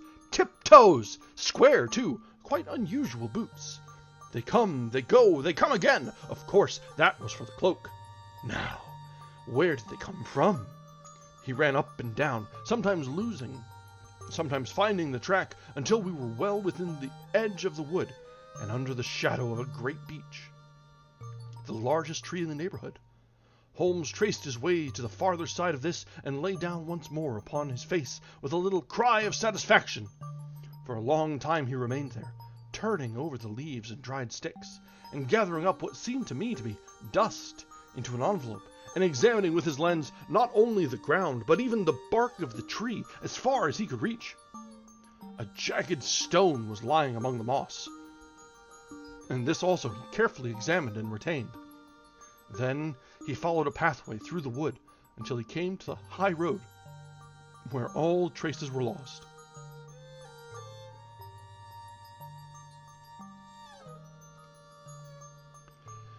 It has been a case of considerable interest, he remarked, returning to his natural manner.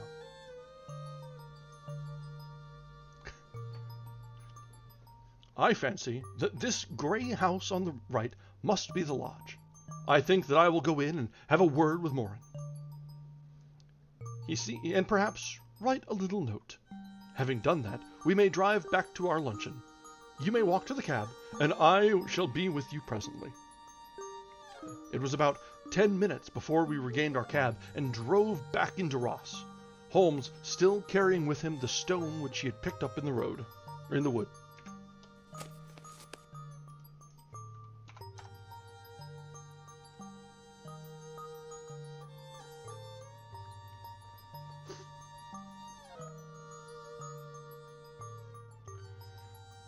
This may interest you, Lestrade, he remarked, holding it out. The murder was done with it. I see no marks. There are none. How do you know, then? The grass was growing under it, and had only lain there a few days. There was no sign of a place whence it had been taken. It corresponds with the injuries. There is no sign of any other weapon. And the murderer is a tall man, left-handed, limps with the right leg, wears thick-soled shooting boots and a gray cloak, smokes Indian cigars, uses a cigar holder, and carries a blunt penknife in his pocket. There are several other indications, but these may be enough to aid us in our search. Lestrade laughed. I am afraid that I am still a skeptic, he said. Theories are all very well, but we have to deal with a hard-headed British jury. Nous verrons, answered Holmes calmly. You work your own method, and I shall work mine. I shall be busy this afternoon, and shall probably return to London by the evening train. And leave your case unfinished? No, finished. But the mystery, it is solved. Who was the criminal, then? The gentleman I describe. But who is he? Surely it would not be difficult to find out. This is not such a populous neighborhood. Lestrade shrugged his shoulders. I am a practical man, he said, and I really cannot undertake to go about the country looking for a left-handed gentleman with a game leg. I should become the laughing-stock of Scotland Yard. All right, said Holmes quietly. I have given you the chance. Here are your lodgings. Good-bye. I shall drop you a line before I leave.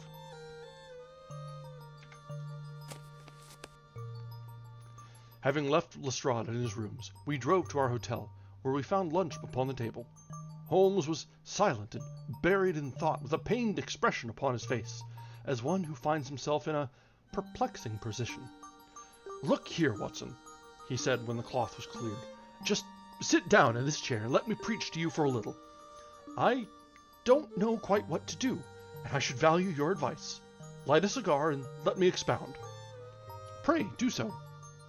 "Well, now, in considering this case, there are 2 points about young McCarthy's narrative which struck us both instantly, although they impressed me in his favor and you against him. One was the fact that his father should, according to his account, cry cooey before seeing him. The other was his singular dying reference to a rat.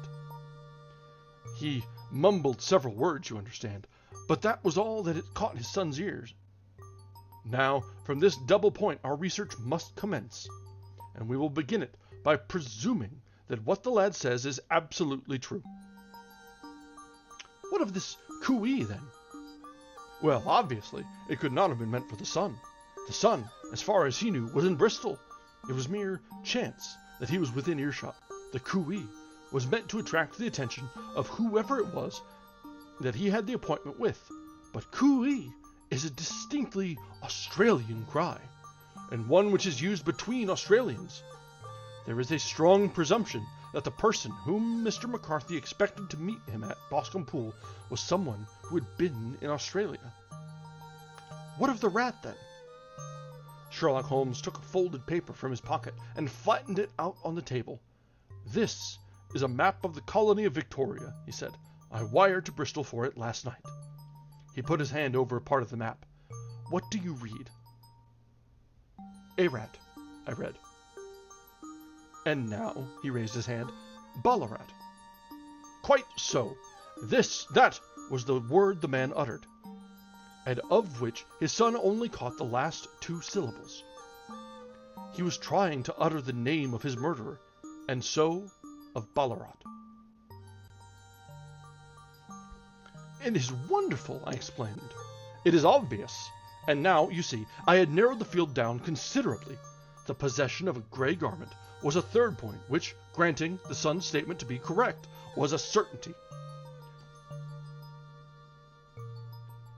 We have come now, out of mere vagueness, to the definite conception of an Australian from Ballarat with a grey cloak." "Certainly." "And one who was at home in the district, for the pool can only be approached by the farm or by the estate, where strangers could hardly wander." "Quite so." "Then comes our expedition of today. By an examination of the ground, I gained the trifling details which I gave to that imbecile Lestrade as to the personality of the criminal." "But how did you gain them?" "You know my method. It is founded upon the observation of trifles.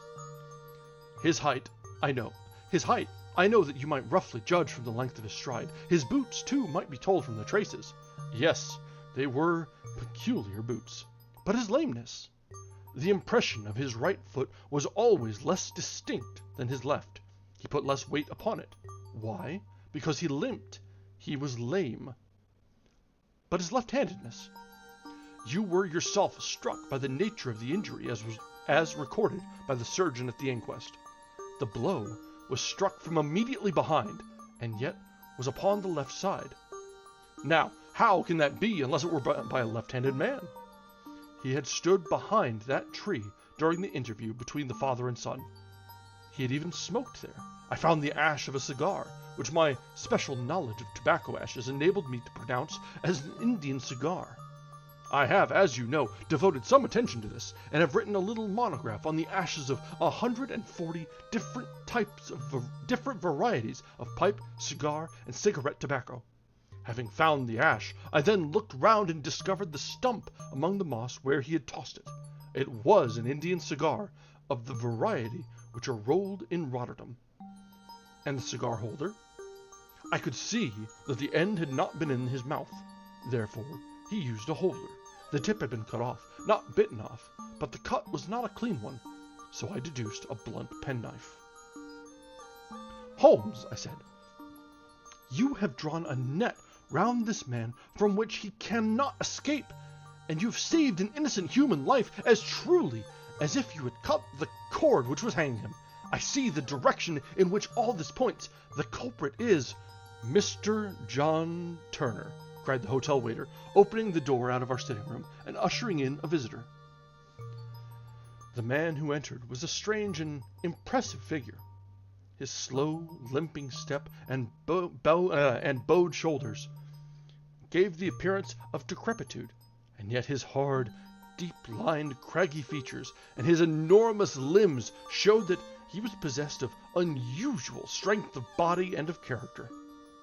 His tangled beard, grizzled hair, and outstanding, drooping eyebrows combined to give an air of dignity and power to his appearance, but his face was of an ashen white, while his lips and the corners of his nostrils were tinged with a shade of blue. It was clear to me at a glance that he was in the grip of some deadly and chronic disease.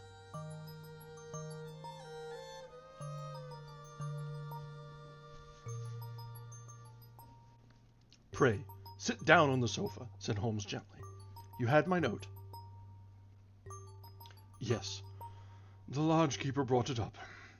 You said that you wished to see me here to avoid scandal. I thought people would talk if I went to the hall." "And why did you wish to see me?" He looked across at my companion with despair in his wary eyes, as though his question was already answered. "Yes," said Holmes, answering the look rather than the words. "It is so. I know all about McCarthy." The old man sank his face into his hands. "God help me," he cried. "But I would not have let the young man come to harm. I give you my word, I would have spoken out if it went against him at the assizes." "I am glad to hear you say so," said Holmes gravely. "I would have spoken now had it not been for my dear girl. It would break her heart. It will break her heart when she hears that I am arrested." "It may not come to that," said Holmes. "What?" "I am no official agent. I understand that it was your daughter who required my presence here, and I am acting in her interests. Young McCarthy must be got off, however." "I am a dying man," said old Turner. "I have had diabetes for years. My doctor says it is a question whether I shall live a month. Yet I would rather die under my own roof than in a jail." Holmes rose and sat down at the table with his pen in his hand and a bundle of paper before him. "Just tell us the truth," he said. "I shall jot down the facts. You will sign it, and Watson here can witness it. Then I could produce your confession at the last extremity to save young Mr. McCarthy. I promise you that I shall not use it unless it is absolutely needed." "It's as well," said the old man. "It's a question whether I shall live to the assizes, so it matters little to me. But I should wish to spare Alice the shock. And now I will make the thing clear to you. It has been a long time in the acting, but will not take me long to tell.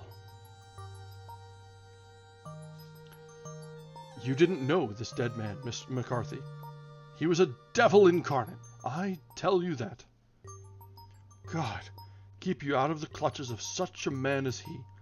His grip has been upon me these 20 years, and he has blasted my life. I'll tell you first how I came to be in his power. It was in the early 60s, at the diggings.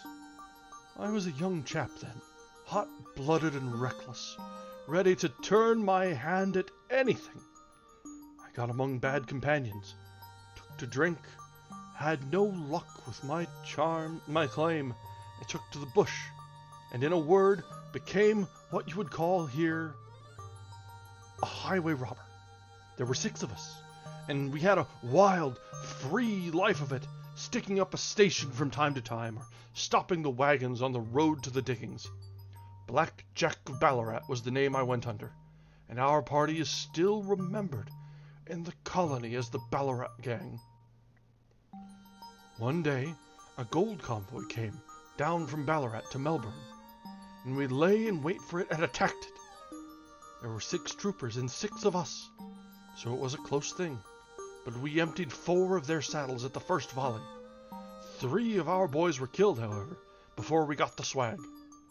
I put my pistol to the head of the wagon driver, who was this very man McCarthy. I wished to the Lord that I had shot him then, but I spared him, though I saw his wicked little eyes fixed on my face, as though to remember every feature. We got away with the gold, became wealthy men, and made our way over to England without being suspected. There I parted from my old pals, and determined to settle down to a quiet and respectable life. I bought this estate, which chanced to be in the market, and I set myself to do a little good with my money, to make up for the way in which I had earned it. I married too, and though my wife died young, she left my dear little Alice. Even when she was just a baby, her wee hand seemed to lead me down the right path, as nothing else had ever done. In a word, I turned over a new leaf and did my best to make up for the past. All was going well when McCarthy laid his grip upon me. I had gone up to town about an investment, and I met him in Regent Street, with hardly a coat to his back or a boot to his foot.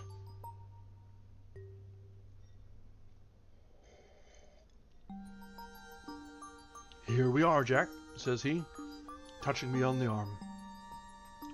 "We'll be as good as a family to you. There's 2 of us, me and my son, and you can have the keeping of us. If you don't, it's a fine, law-abiding country is England, and there's always a policeman within hail." Well, down they came to the West Country. There was no shaking them off, and there they lived rent-free on my best land ever since. There was no rest for me, no peace, no forgetfulness. Turn where I would, there was his cunning, grinning face at my elbow. It grew worse as Alice grew up, for he soon saw I was more afraid of her knowing my past than of the police. Whatever he wanted, he must have, and whatever I gave him without question: land, money, houses, until at last he asked a thing which I could not give. He asked for Alice. His son, you see, had grown up, and so had my girl, and as I was known to be in weak health, it seemed a fine stroke to him that his lad should step into the whole property. But there I was firm. I would not have his cursed stock mixed with mine. Not that I had any dislike to the lad, but his blood was in him, and that was enough. I stood firm. McCarthy threatened. I braved him to do his worst. We were to meet at the pool midway between our houses to talk it over. When I went down, there I found him talking with his son, so I smoked a cigar and waited behind a tree until he should be alone. But as I listened to his talk, all that was black and bitter in me seemed to come uppermost. He was urging his son to marry my daughter, with as little regard for what she might think as if she were a slut from off the streets. It drove me mad to think that I and all that I held most dear should be in the power of such a man as this. Could I not snap the bond? I was already a dying and a desperate man. Though clear of mind and fairly strong of limb, I knew that my own fate was sealed. But my memory and my girl, both could be saved if I could but silence that foul tongue. I did it, Mr. Holmes. I would do it again. Deeply as I have sinned, I have led a life of martyrdom to atone for it. But that my girl should be entangled in the same meshes which held me was more than I could suffer. I struck him down no more compunction than if I had been some foul and venomous beast. His cry brought back his son, but I had gained the cover of the wood, though I was forced to go back to fetch the cloak which I had dropped in my flight. This is the true story, gentlemen, of all that occurred. Well, it is not for me to judge you, said Holmes, as the old man signed the statement which had been drawn out. I pray that we may never be exposed to such a temptation. I pray not, sir. And what do you intend to do? In view of your health, nothing. You are yourself aware that you will soon have to answer for your deed at a higher court than the assizes. I will keep your confession, and if McCarthy is condemned, I shall be forced to use it. If not, it shall never be seen by mortal eye, and your secret, whether you be alive or dead, shall be safe with us. Farewell, then, said the old man solemnly. Your own deathbeds, when they come, will be the easier for the thought of the peace which you have given to mine. Tottering and shaking in all his giant frame, he stumbled slowly from the room. God help us, said Holmes after a long silence. Why does fate play such tricks with poor, helpless worms? I never hear of such a case as this that I do not think of Baxter's words and say, there, but for the grace of God goes Sherlock Holmes. James McCarthy was acquitted at the assizes on the strength of a number of objections which had been drawn out by Holmes and submitted to the defending counsel. Old Turner lived for 7 months after our interview, but he is now dead, and there is every prospect that the son and daughter may come to live happily together in ignorance of the black cloud which rests upon their past. And that brings us to the end of the 4th case in the Adventures of Sherlock Holmes, the Boscombe Valley Mystery.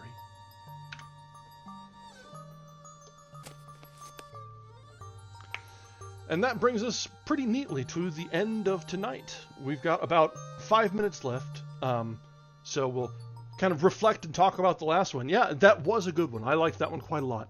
It brings to light some moral questions and the introduction, as far as we're concerned, of Lestrade, which is a recurring character that you may be familiar with or may recognize the name. So we've seen Lestrade, we've seen Watson, we've seen Irene, we've seen Sherlock Holmes. Really, most, not all, but most of the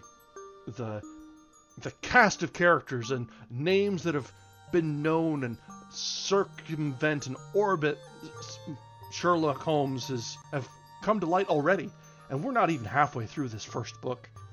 So it's nice that we're kind of seeing the names come up. Yeah, I was very happy to have come across this one. It reads well, the pacing is great. This first book is sort of bite-sized enough that each night can be self-contained. I'm really enjoying this. We'll definitely have to probably come back to more Sherlock Holmes after we finish this book. And as I said, we're a little less than halfway through, so we've got probably another 3 or 4 nights ahead of us. So there's plenty of good to be had. But this last case was a lot of fun. We got to see the Sherlock in his element as he was at the scene of the event, sort of nose to the ground, magnifying glass out, and every inch of him, the detective, and finding the most minute of details, and how he identified the ash from the cigar as uniquely an Indian cigar, and found the butt of the cigar and could tell immediately that it was a dull penknife, and a man with a dull penknife, and they used a cigar holder and not and didn't pull from the cigar directly. so many details just like magically pulled from thin air. But it's all with solid science and observation, which is really what Sherlock Holmes is all about, where there are just things that are overlooked, the tiniest of details that a regular person might not see, but Sherlock Holmes, in the full might of his powers of autism, have pulled out and identified. So it's definitely, this was a very good case and was really the best of Sherlock that we've seen so far. Yeah, you could see if someone noticed it, if they cared to look. It wasn't just pulled out of thin air. If someone cared to take the time to notice and look and find things, it's all logical steps. There's not leaps in logic. It's all well planned out and plotted out. And this is really where a lot of the choice of or where a lot of like modern cop drama comes from. Like, you get the crime scene investigators trying to find every little detail, and it all really comes back down to Sherlock Holmes. So we're seeing this all play out really at its start. It's great. I'm really enjoying it, and this case was perfect for it. The choice of music was, I really was looking for something with violin, because Sherlock Holmes is known to be a connoisseur of music and a player of the violin. And this is one of the better violin lines that I was able to find. But also, it's got that edge of mysteriousness to it. So I'm enjoying this track a lot as well. So I'm glad to have begun to start broadening my library of backgrounds. We've got, I think, 5 now. And so we've got always something to fit the mood and fit the theme. One of these days I'll read ahead a little bit and be able to shift BGMs on the fly and find things at certain times in certain places. But I'm not sure that I really want to do that. Reading ahead and mapping out the scene changes and shifts kind of takes away from the mystique of reading this together for the first time. So maybe I won't. Or maybe I'll just get to be such a savant with things that I'll just be able to feel a change of tone coming on and switch BGMs as needed. Maybe we'll experiment. It'd probably need to be a longer piece with more shifts in turn and pacing and tones. These short stories are usually a little bit more monothematic. Not that, nothing to their detriment with that. It's good to have a solid theme throughout. And there are twists, that's for sure. But that's maybe not the best time to be experimenting with my showmanship. It's already, as I'm pulling out the voices, that's about the extent of my showmanship for the nonce. Alright guys, well, it is pushing 10 o'clock, so let's go ahead and call it a night here. I've got a little wine to finish up. And yeah, I think, yeah, there's something to be said for having a nice high production value, but that's not what we're about here. We just want to sit down and read. It's like we're sitting by a fire together and reading. And it's fine. If things are a little scuffed or not quite as polished as they could be, you're right. This is the Old Man Book Club.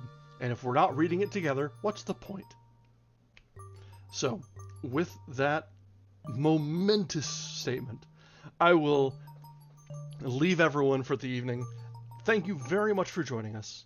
We will be back tomorrow for our 3rd night from the adventures of Sherlock Holmes, where we will begin our next case, the 5 Orange Pips. Alright, thank you very much for joining us, everyone. I hope you have a wonderful evening. Until next time, good night.